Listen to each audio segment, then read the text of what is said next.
Hey there, it's Ashley with WTI. I absolutely love a great smelling candle.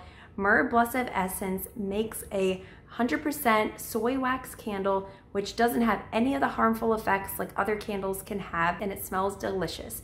This is their Vanilla Almond scent, and it has a robust vanilla scent when you light it and a hint of almond. It smells like you want to eat it even though you can't.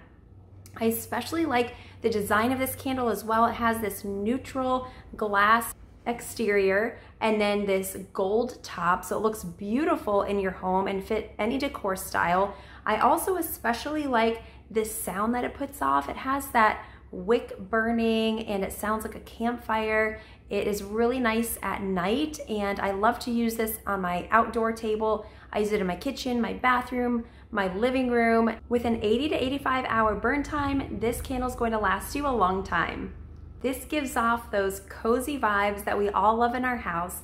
So if you're looking for a great candle that is natural and also smells wonderful, then I highly recommend this one. It also makes a great gift, but that's just my point of view.